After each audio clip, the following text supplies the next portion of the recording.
Oh, there, wanderer. Stay thy course a moment to indulge an old man. Elminster? The very same, Gale. And a fair bit miffed he is, too, finding himself forced to expose his best pair of boots to so many miles of country road on your behalf. My sympathies for your wearied souls. Care to explain what you're doing? I was bid to spare neither time nor my own self to find you. She sent me, Gale. You know of whom I speak. Mistress? What does she want of me? Mistress? Aye, my boy. What she wants is a matter better discussed in more comfortable environs. Knowing you, I'll wager your camp is a veritable home away from home. Lead the way.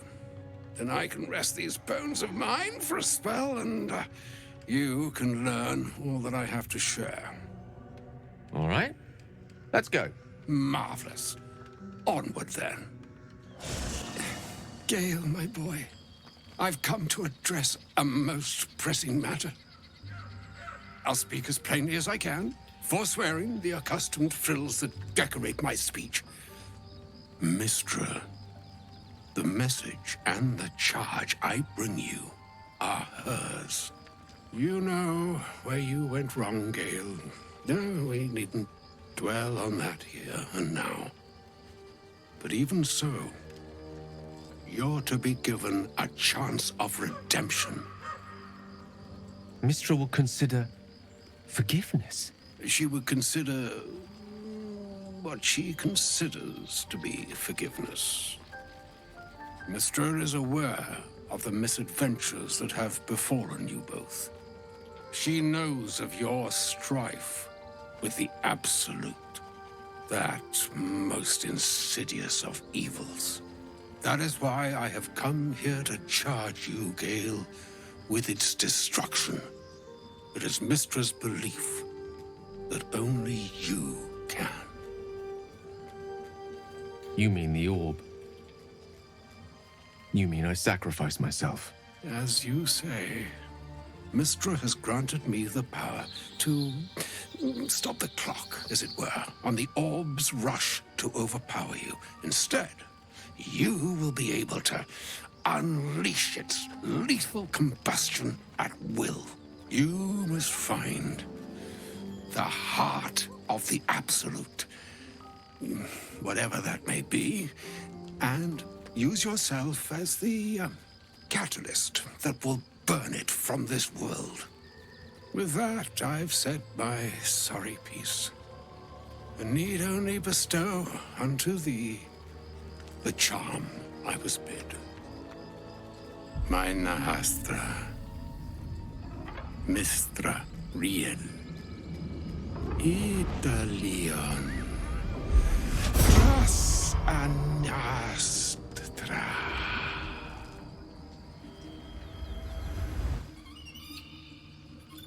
It is done. Both charge and charm have been committed into your care. Farewell, my friend. An elder brain. One of the cruelest and most powerful creatures in existence. Enslaved by mere mortals.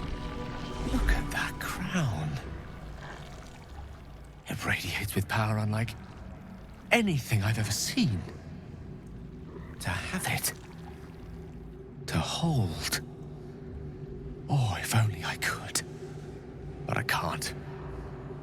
This is it. I must do as Mistress commands. One last gust of weave. One last gale to end them all. No!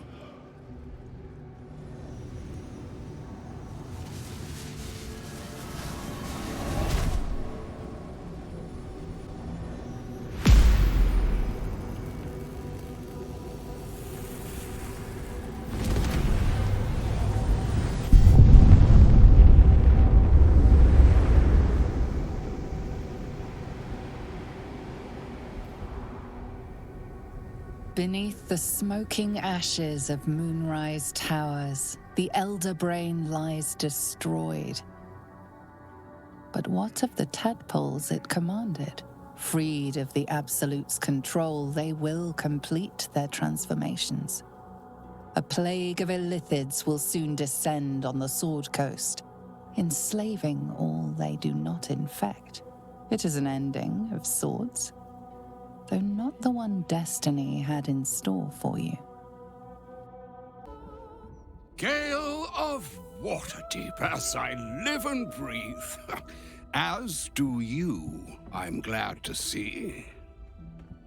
I hear you've been browsing in the most esteemed of emporiums, sorcerous sundries. Indulge my curiosity. What wonders did you discover there? The truth, Elminster. How Carsus's crown could yet be reforged or destroyed, as the case may be. Perhaps now you understand what is at stake here, my boy. Though what Mistress asked of you was extreme, it was not without merit, nor demanded lightly.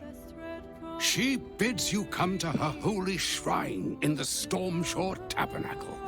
There, she will grant you an audience at last. If it was up to her, I'd be a pile of ash along with the rest of the Shadow-cursed lands by now. Can't imagine what she has to say to me. Sorry, perhaps? She does not make such a gesture lightly. The hourglass, measuring our time for such alternatives, has but a few grains remaining. If you will not hear it from me, hear it from your goddess. What truths she has to offer are for your ears alone. Gale of Waterdeep. Godspeed. Just as Elminster promised, Gale stands before no ordinary idol. Beneath the silent stone surges a relentless current of purest weave. Her summoning channel, the kind commanded by Mistress herself. All he has to do is reach for it.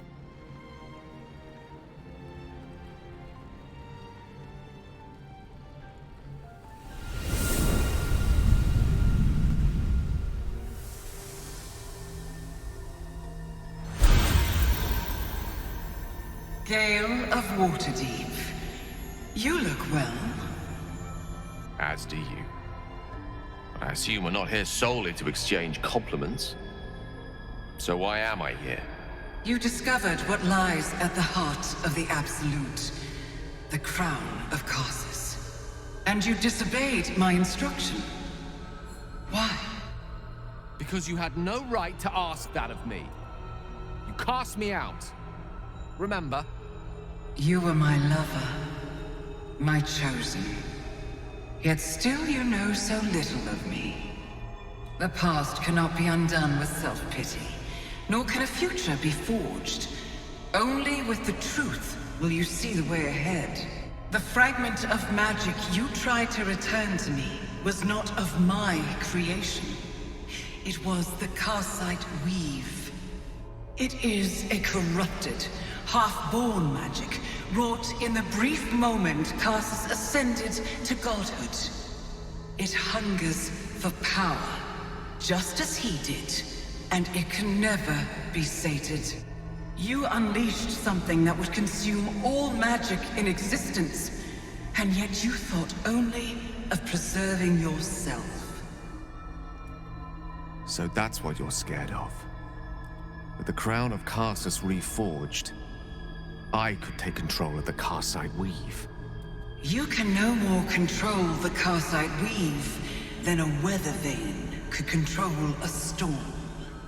That it entered your body and consumed no more than your powers was a miracle. But we will not be granted another. The only reason the orb sleeps is because I have allowed it to feed on the true weave. A temporary measure, but one that will not be enough to save us. With each day that passes, the Elder Brain threatens to become a new kind of god. Its worshippers, a scourge of soulless illithids. If you will not use the orb to end this abomination, then you must find a way to separate crown and host. When you've done this, you must surrender the crown of Karsus to me. Great ask indeed. You've given me much to think on, as you always did. So be it. Follow the needle of your own wisdom. We shall see how truly it leads you.